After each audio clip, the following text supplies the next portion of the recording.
Hola, ¿qué tal? Muy buen día. Mi nombre es Cibrián. Nosotros vamos a presentar lo que es del tema de biología celular molecular del maestro José Guadalupe López Azueta. Vamos a presentar el tema de meiosis. Somos el equipo 4 de la carrera de terapia física. Los integrantes son Aviña Pérez Quitzelli, Guzmán Carrero Hugo, González González Aremi Isari, Herendia Sandoval Everardo, Jiménez Romo Diego Alejandro, López Lara Noemí Casandra, Ochoa Martínez Cintia Paola, Sánchez Becerra Daniel Elizabeth y su servidor Sandoval Cibrián Brian Alexis. Nosotros vamos a presentar la meiosis. La meiosis es un proceso de la división celular en el que una célula diploide se reduce o se convierte en cuatro células haploides. ¿Qué quiere decir esto? Que tienen únicamente una célula. Las células haploides son las que contienen un juego de cromosomas, es decir, los óvulos y los espermatozoides. Cuando un espermatozoide y un óvulo se unen de la fecundación, sus dos juegos de haploides de cromosomas se unen para formar un nuevo conjunto diploide completo, es decir, un ADN o genoma nuevo. Duplicación de genoma en la fase S, profase meiótica. Duplicación de esta fase se da en el cigoteno, paquiteno, diploteno y diacinesis. Esa es la meiosis 1, está la metafase 1, anafase 1 y anafase 1. No existe la fase S. En la meiosis 2 se entiende que se va a llevar a cabo la profase 2, metafase 2 y anafase 2. El mecanismo básico de la meiosis son dos divisiones sucesivas de la célula con una única replicación del ADN. La meiosis se produce mediante un proceso de división celular de dos etapas que se denomina meiosis 1 y meiosis 2. El objetivo. Pues nuestro objetivo principal es dar a conocer el procedimiento miótico o la meiosis a alumnos de la carrera de terapia física para que así exista una comprensión sobre el tema en futuros procesos de rehabilitación en pacientes con patologías relacionadas, así como comprender que la meiosis es un proceso que ocurre en todo ser vivo. ¿Por qué sucede la meiosis? Bueno, la meiosis es la formación de óvulos y espermatozoides. Durante la meiosis, las células diploides se replican con su ADN siguiendo de dos rondas de división celular, produciendo cuatro células sexuales haploides. Estamos hablando de que las células diploides cuentan con lo que son dos células diferentes, a diferencia de las haploides que únicamente tienen una. Estamos hablando de que al momento de que se hacen la, la meiosis, se separan de ser células compuestas de dos genomas diferentes a convertirse a las que son únicamente de un solo genoma. En qué células ocurre la meiosis animal y vegetal? Ya que la meiosis es parte vegetal y parte animal. Bueno, nos vamos a enfocar primeramente en lo que es del cuerpo humano. En el proceso de división celular que nos lleva de una célula diploide con dos juegos de cromosomas a las células haploides que únicamente cuentan con un solo cromosoma. ¿Eso qué quiere decir? En los seres humanos, las células haploides producidas por la meiosis son los espermatozoides o los óvulos. Estamos hablando de que el espermatozoide únicamente cuenta con un gen o un cromosoma y los óvulos también cuentan únicamente con un cromosoma. La diferencia radica en que pues el cromosoma del espermatozoide puede ser X o puede ser Y y los óvulos siempre únicamente son X. Entonces esto quiere decir que al ser una célula de dos, se va a convertir en una célula de una, como son los cromosomas homólogos, lo cual son los espermatozoides y los óvulos. Cuando un espermatozoide y un óvulo se unen en la fecundación, sus dos juegos haploides de cromosomas, que son de un solo cromosoma, por eso se denominan haploides, se combinan para formar un conjunto diploide completo, un genoma nuevo.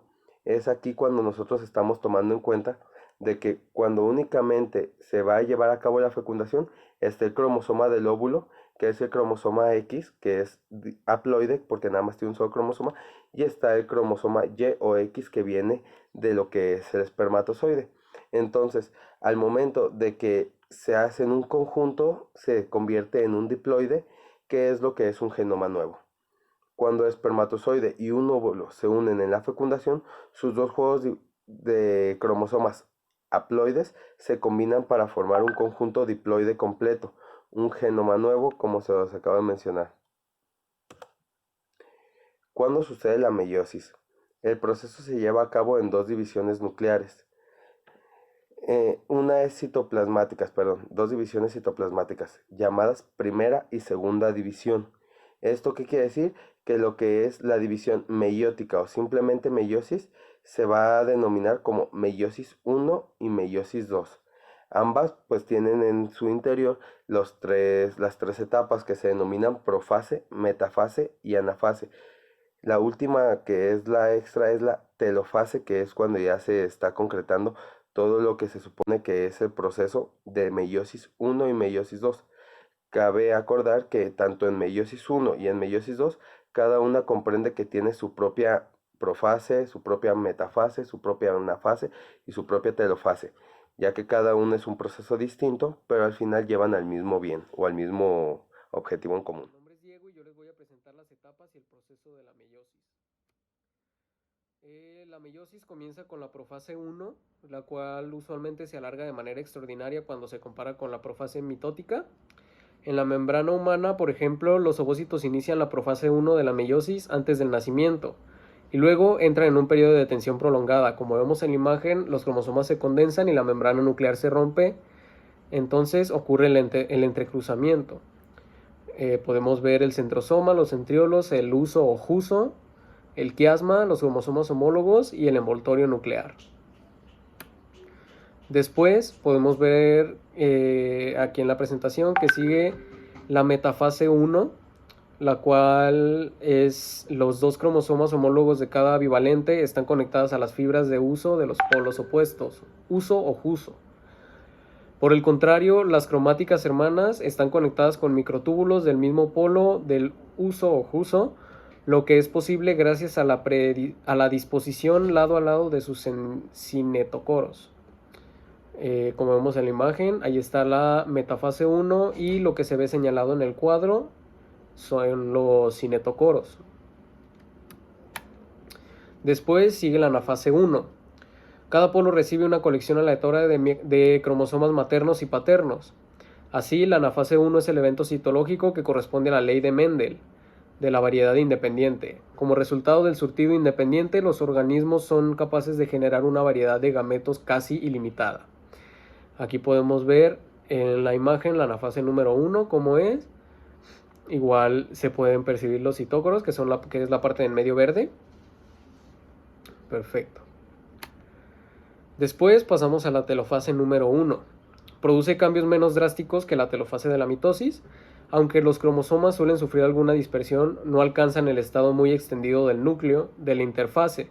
La envoltura nuclear puede o no reformarse durante la telofase 1. La etapa entre las dos divisiones mióticas se denomina intercinesis y por lo general es de corta vida. En la imagen podemos ver cómo es la telofase 1. Lo menciona la imagen, los cromosomas son rodeados por la membrana nuclear y las células se dividen. ¿Okay? Después de la telofase 1 después de la telofase número 1 sigue la profase 2, que ya corresponde a la meiosis 2. Mucho más simple que su predecesora, si la envoltura nuclear se había reformado en la telofase 1 se descompone de nuevo, los cromosomas se recompactan y se alinean en la placa metafásica. Como vemos en la imagen, vemos a los cromosomas que se condensan nuevamente luego de una breve interfase en la cual el ADN no se replica. Después vemos la metafase 2. A diferencia de la metafase 1, los cinetócoros de las cromátidas hermanas de la metafase 2 se enfrentan a los polos opuestos y se unen a conjuntos opuestos de fibras fusiformes cromosómicas. La progresión de la meiosis en los vertebrados se detiene en la metafase 2. Podemos ver en la imagen la metafase 2, los cinetocoros de las cromátides se alinean en el plano ecuatorial de cada célula. En la anafase 2 comienza con la división sincrónica de los centrómeros que han mantenido unidas a las cromátidas hermanas, permitiéndoles moverse hacia los polos opuestos de la célula. Vemos la anafase número 2 y se pueden observar las cromátidas de los cromosomas se empiezan a separar, convirtiéndose en cromosomas por sí mismos y se dirigen a polos opuestos. En la telofase 2, en la fase final, antes del producto de la meiosis final, la meiosis 2 termina con la telofase 2, en la que los cromosomas se vuelven a encerrar por una envoltura nuclear. Los productos de la meiosis son células haploides con una cantidad 1C de DNA nuclear o ADN nuclear. La telofase 2 se puede ver en la imagen a los cromosomas que son rodeados por la membrana nuclear y las células se empiezan a dividir. Y el producto de la meiosis, el producto final, es cada una de las 4 células tiene un núcleo con un número haploide de cromosomas. Muy buenos días, a mí me tocó la función de organelos y su importancia. Fase 1. Los cromosomas se agrupan por parejas de tal forma que los cromosomas son iguales. Cromosomas homólogos se unen en una cromatida. Se produce el cruzamiento sobre cruzamiento de cromosomas homólogos con la recombinación genética. La cromatida de ambos cromosomas homólogos intercambian segmentos de ADN, lo que permite que aparezcan nuevas cromatidas recombinadas. Esto dará lugar a individuos distintos de las interacciones, ya que las células hijas son distintas genéticamente a la progenitoria. Después de la recombinación, cada par de cromosomas homólogos se unen a una fibra de hueso acromático. Después, cada par se va desplazando hacia la parte central de la célula. En la metafase 1, los cromosomas homólogos unidos por pareja se disponen en el plano o placa ecuatorial de la célula. Anafase 1. Se separarán los cromosomas homólogos arrastrados por las fibras del hueso acromático hacia cada polo de la célula, a diferencia de lo que ocurría en la mitosis. En la anafase 1 son cromosomas enteros, no cromatidas, lo que se separan. Al terminar la anafase 1 existe un juego de cromosomas en cada polo opuesto de la célula, uno de cada par de cromosomas homólogos, por lo que se ha reducido a la mitad el número de cromosomas. Telofase 1. Se empieza a formar una envoltura nuclear en cada polo y la célula se divide en 2 células con n cromosomas cada una. Esta división, en la que se ha reducido a la mitad el número de cromosomas, también se le llama división reducial. Comienza la citocinesis o división del citoplasma. Se divide el citoplasma en las partes para cada célula hija, con la mitad de cromosomas que los dos de una célula madre. Profase 2. Los cromosomas con 2 cromatidas cada uno se condensan y reaparecen. En las células animales, los centriolos se dirigen a cada polo de la célula y se forman los huesos acromátidos. En las células vegetales que se carecen de centriolos también se forman el hueso acromático. Metafase 2. Los cromosomas con 2 cromatidas se sitúan en la placa ecuatorial con las cromatidas unidas por el cinetocoro. Se separan los 2 cromatidas de una cromosoma y se dirigen hacia los polos de la célula. Los cromosomas, cada uno con cada cromatida, se vuelve a descansar, desaparecer el hueso acromático y aparecer la envoltura nucleares y los núcleos. Citocinesis 2. Como resultado de la meiosis se obtienen 4 células hijas haploides con n número de cromosomas distintas procedentes de una célula diploide con 2n. Hola compañeros, bueno, yo les voy a hablar acerca de las condiciones congénitas que pueden ocurrir en el proceso de meiosis. Bien, por lo general estas condiciones de salud son derivadas de un error producido en la división celular de un espermatozoide y un óvulo, es decir, en la meiosis. Estos podrían terminar con demasiados cromosomas o con una cantidad insuficiente de los mismos, o bien cambios en su replicación. Estos se clasifican fundamentalmente en dos. El primero de estos es una alteración numérica, es decir, que afecta a todo el genoma, es decir, a todo el número de copias del cromosoma individual, va a afectar a toda la numeración que a la persona lo identifica, por decirlo de alguna manera. Las más comunes son las aneuploidias para los cromosomas sexuales, que son los 3X, XXY, XYY y bien. Y las trisomías y las trisomías para los cromosomas números 13, 18 y 21, que son los causantes de los síndromes de Patau en el cromosoma 13, Edwards en el cromosoma 18 y la trisomía 21, que es el síndrome de Down. Bien.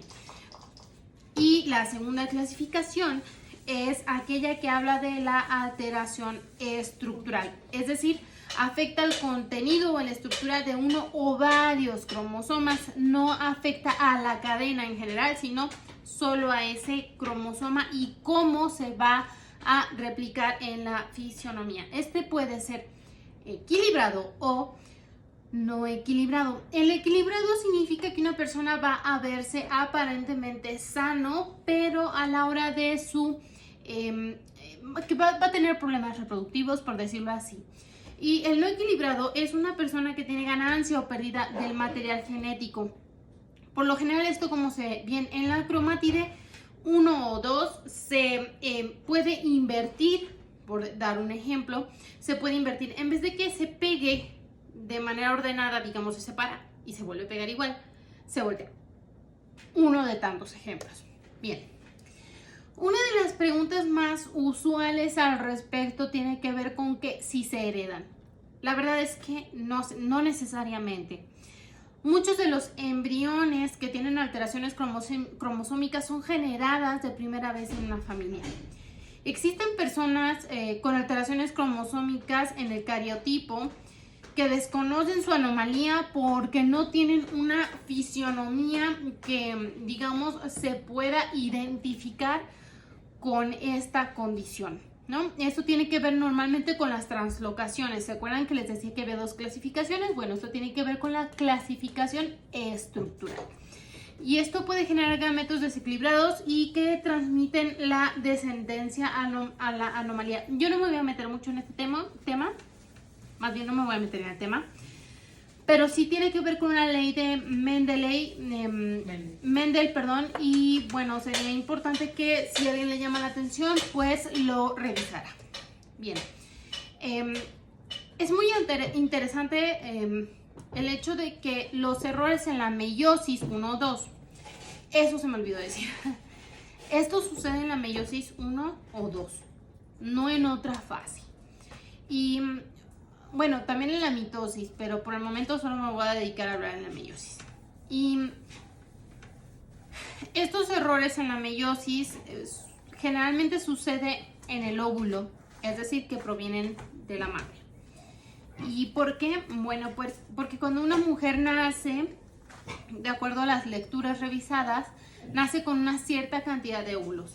Y estos óvulos, cada ovocito primario con el que nace una mujer, debe ser capaz de retomar la meiosis o su división, ¿sí? Y su maduración también, por qué no decirlo así, en el momento adecuado y no equivocarse a la hora de su reproducción.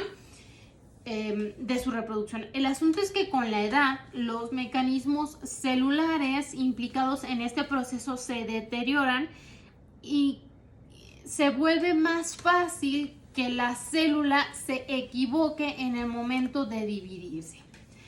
Bien, como ya les había comentado, hay dos momentos en que se puede equivocar una célula al momento de dividirse. Y esto tiene que ver en la meiosis 1 y en la meiosis 2. Bien, en la meiosis 1, digamos que tenemos una célula, tenemos dos cromosomas adentro de esta célula, y estos dos cromosomas que cada uno tienen, digamos, vamos a pensar que están formados de esta manera, ¿no? Están cruzaditos así, ¿no? Y aquí adentro. Entonces lo que sucede es que a la hora de que se dividen, cada uno de estos bajan, en vez de estar juntitos, bajan separados en una y otra célula, ¿no? Esta es la primera división meiótica. Entonces lo que sucede es que en la segunda división meiótica, cuando hay un error, en vez de que se separen cada uno, ¿sí? Y queden en 4 separados, sucede que solo una sucede bien. Entonces solo, ninguna sucede bien, perdón, y se quedan juntitos en dos gametos, ¿no? En 2 células quedan 2 gametos. Así, 2 gametos y 2 gametos separados, ya no cruzados, separados. Pero como se tienen que derivar 4 de esas 4 divisiones, solo 2 divisiones van a estar, pero juntas. Las otras 2 no van a tener nada, van a estar vacías. Y por lo tanto esos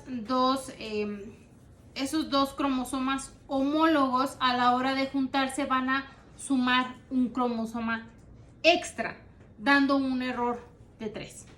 El otro error se sucede en la meiosis 2, que es casi lo mismo, solo que sucede en la segunda división meiótica, ¿de acuerdo? Esa es toda la diferencia. El síndrome de Down, por ejemplo, es uno de estos errores y tiene que ver con la primera clasificación, que es la clasificación numérica, en el que el individuo tiene 3 cromosomas en lugar de solo 2 en la trisomía, perdón, en el par número 21. Se le conoce normalmente como la trisomía 21. Este cromosoma, causa problemas con la forma en la que se desarrolla el cuerpo y el cerebro. Por otro lado, tenemos otro ejemplo de la clasificación número 1 de anomalías numéricas, y tiene que ver con el síndrome de Patau o la trisomía del cromosoma 3. Este causa malformaciones en el sistema nervioso, defectos cardíacos, hendiduras del labio o en el cielo de la boca del bebé. Algo que me parece muy importante destacar es que no todos los sujetos que tienen una condición genética tienen los mismos síntomas ni la misma fisionomía. Y esto es muy, muy, muy, muy importante de señalar, porque normalmente estamos tratando de establecer parámetros genéricos. No los hay. Hay algunas clasificaciones y podemos ver algunas cuestiones al respecto, pero no necesariamente el hecho de que no las veamos físicamente tan evidentes significa que no las tienen. Hay que tener mucho cuidado al respecto, sobre todo al momento de hacer juicios. Bien, el síndrome síncope, por ejemplo, es un síndrome que es estructural. ¿Por qué? Porque no daña a todo el genoma, solo daña a una parte en su organización. Y esto significa que el extremo del brazo, ¿se acuerdan que les dije que era así? Bueno, el brazo del extremo derecho, si no me equivoco, del cromosoma número 5 está más cortito. Y los recién nacidos afectados con este síndrome son hipotónicos, tienen bajo peso, tienen una microcefalia, es decir, tienen muy chiquito el cráneo y bueno, nada más el cráneo. Una cara de redondita, ojos separados, fisuras palpebrales inclinadas hacia abajo con o sin pliegues epicánticos, estrabismo y nariz de base ancha. ¿Sí? Mi compañera Cintia les va a dar una explicación de lo que se puede hacer, de cómo se puede tratar con ellos desde una perspectiva de terapia física. Gracias por su atención. Hola, yo les voy a hablar sobre las aportaciones que tiene la terapia física para ayudar a darle terapias a los niños con síndrome de Down. Bueno, empezamos. Yo les voy a hablar de 5 terapias que se les pueden realizar a los niños con síndrome de Down, que es la coordinación funcional motora, propioceptiva, sensorial, aprendizaje y lenguaje. Bueno, voy a empezar a hablarles sobre la coordinación motora funcional. Bueno, habitualmente en consulta tenemos que explicarle a los padres que muchas de las ocasiones los problemas de aprendizaje, planificación memorial, atención o problemas de lenguaje de sus hijos se relaciona con alteraciones de madurez motriz, coordinación motora y hemisférica.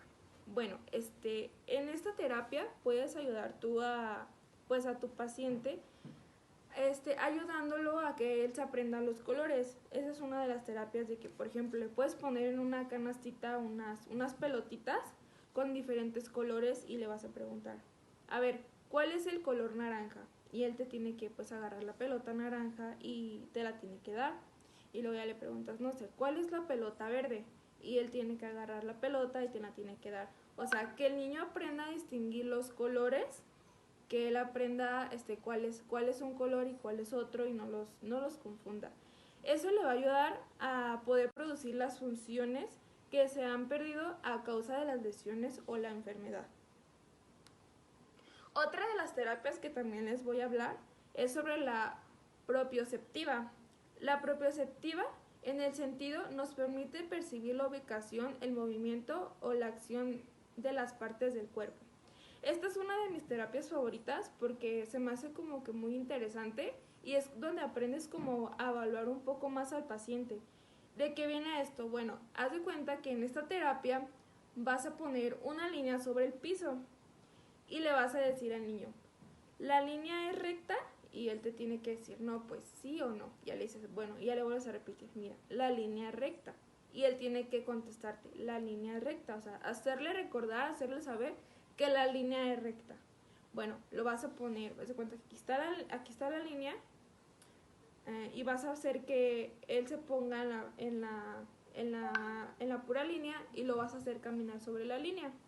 Ya que lo hiciste caminar sobre la línea, lo vuelves a regresar y ahora le vas a vendar los ojos. Al momento que le vas a vendar los ojos, le vas a volver a decir la línea recta. Lo vas a volver a hacer pasar por la línea recta. Ya que pasó por la línea recta, vas a hacer varios ejercicios. Ahora le vuelves a desvendar los ojos y ahora le pones, no sé, una línea en zigzag y le dices que la línea es zigzag. Y vuelves a pasarlo sin la venda primero, lo vuelves a pasar caminando, que haga el ejercicio del zigzag sobre la línea. Después les vendas los ojos como la vez pasada, le vendas los ojos y que vuelva a pasar sobre el zigzag.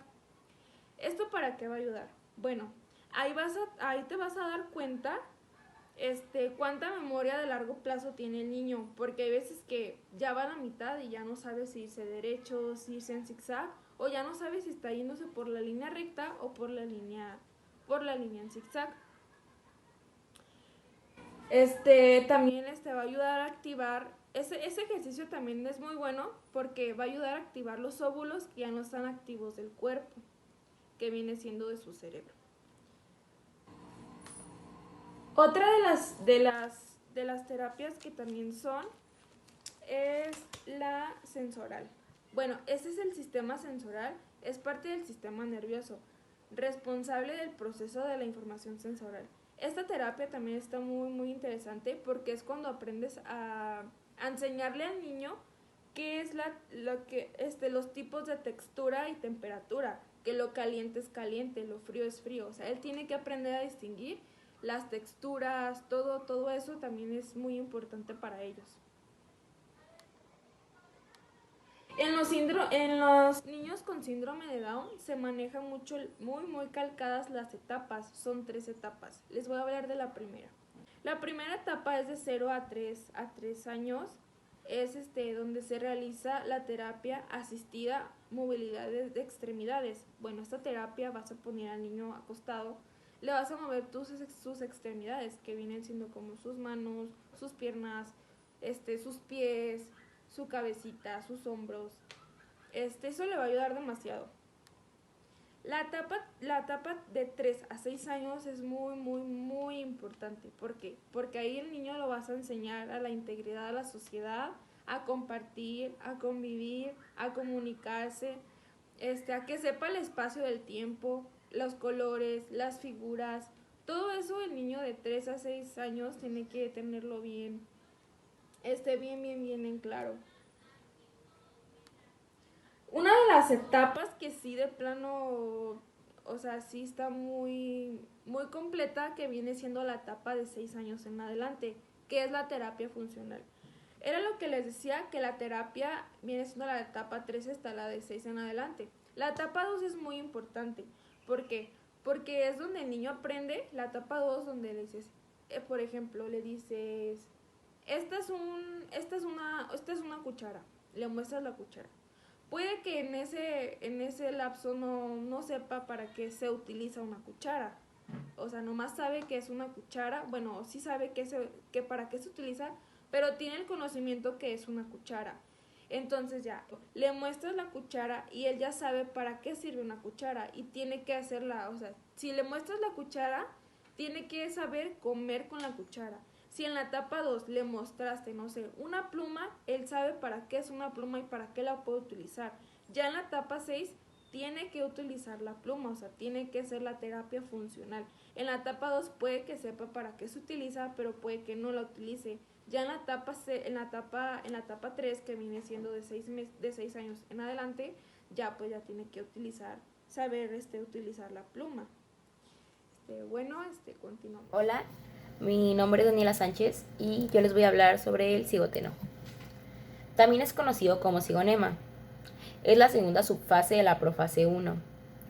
Es una fase en la que los cromosomas homólogos comienzan a acercarse hasta quedar recombinados en toda su longitud. En esta etapa, 2 cromosomas homólogos, el cual uno es paterno y otro materno, de cada pareja se aparean longitudinalmente gen a gen, y el gen es cada parte del cromosoma. A este proceso se le denomina sinapsis y se realiza mediante una estructura denominada complejo sinaptonémico. A cada pareja de cromosomas homólogos se les denomina bivalentes o tétradas. Bueno, a continuación se puede ver una imagen, la cual voy a explicar. Lo que se puede ver de color verde y azul son los cromosomas, el cual uno es materno y otro es paterno. Y son iguales, por lo cual significa que pertenecen al mismo par. Por eso es que se les denomina homólogos. Y estos dos cromosomas se van a unir por medio del complejo sinaptonémico, el que se puede ver abajito, el que se ve como de color rosita con naranja. Y este complejo está formado por varias proteínas. Por la parte central, lo que se ve color como moradito, está formado por CIC1, CIC2, CIC3, TEX12, C14 o RF39, las cuales son 5. Por las partes laterales está formado por el CYP2, CYP3 y unas proteínas también llamadas coecinas. Y por la parte transversal, el cual es muy importante, está formado por proteínas del complejo sinaptonémico 1. Estas se van a encargar de ir uniendo estos 2 cromosomas. Esto que se ve como color rosita, el complejo sinaptonémico, es como si fuera un cierre. Va a ir cerrando poco a poco para que se puedan unir estos 2 cromosomas homólogos. Y el complejo sinaptonémico se comienza a formar en la sinapsis y se termina de formar en la paquinema. Cuando los 2 cromosomas se unen se va a llamar bivalentes. Como tienen 4 cromatidas, también se les puede denominar tétradas. Paquiteno. El paquiteno es la tercera fase de la profase. En ella continúa el apareamiento de los cromosomas homólogos y se comprueba la separación de cromosomas para formar las cromatidas que se quedan unidas en el centrómero. Si el apareamiento ha sido fuerte en las zonas en las que están las cromatidas unidas, pueden producirse intercambios de material genético entre cromátidas homólogas. Una vez que los cromosomas homólogos están perfectamente apareados, forman estructuras que se denominan bivalentes. Se produce el fenómeno de entrecruzamiento cromosómico, crossing over, en el cual las cromáticas homólogas no hermanas intercambian material genético.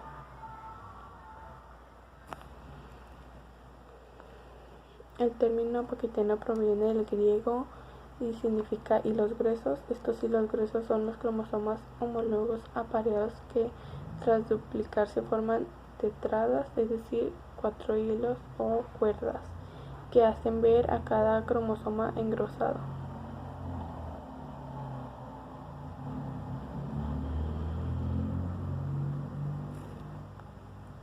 Existen aspectos únicos de la profase 1 meiótica que explican las características propias del paquiteno. Solo en el paquiteno de la profase 1 de la meiosis los cromosomas recombinan. Todo el proceso de intercambio de ADN es posible gracias a la aparición previa del complejo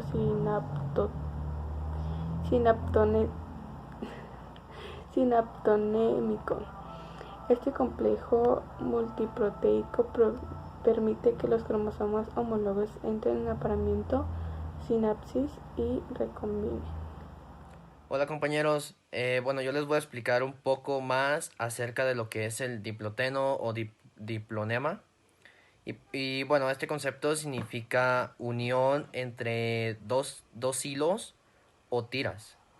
Y bueno, es la cuarta subfase de la profase 1 de la división celular meiótica y se distingue por la separación de las cromátidas de los cromosomas homólogos. ¿Cómo y cuándo sucede? Bueno, el diploteno se inicia cuando los cromosomas se separan y simultáneamente aumentan su tamaño y se separan de la membrana. Se forman tétradas, que son 2 cromosomas, de 4 cromátidas y las cromátidas hermanas de cada tétrada. Están unidas por los centrómeros y las cromátidas que se hayan cruzado estarán unidas por quiasmas. Bueno, los bivalentes inician su separación, aunque se mantienen unidos por los puntos donde tuvo lugar el sobrecruzamiento. Estas uniones reciben el nombre de quiasmas y permiten ver los puntos en los que hubo sobrecruzamientos. Bueno, en cada par de cromosomas homólogos pueden persistir uno o varios quiasmas. Todo depende de cuántos sobrecruzamientos hayan tenido lugar a lo largo del bivalente. Yo les voy a hablar sobre la diacinesis, que es la última subfase de profase 1. Y esta se divide en 5 cambios, por así comentarlo o por así decirlo. Y se los voy a dividir así para que sea una manera más fácil de comprenderlo, por así decirlo.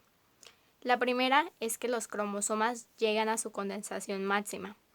Lo segundo es que los quiasmas se alejan o desaparecen completamente, a excepción de los quiasmas que se encuentran en los extremos de los cromosomas, ya que los quiasmas son como puntos de uniones que unen los cromosomas.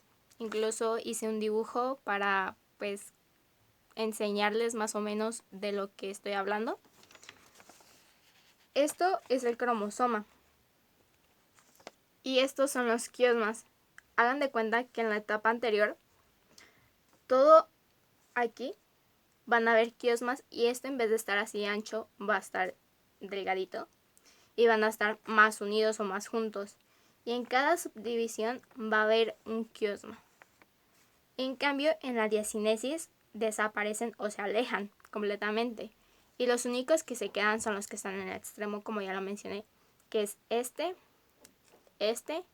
y unos pequeñitos que están aquí. La tercera cosa que pasa en la diacinesis es que se organiza el uso mitótico, que esto sucede cuando los cromosomas se enlazan por sus cineticoros.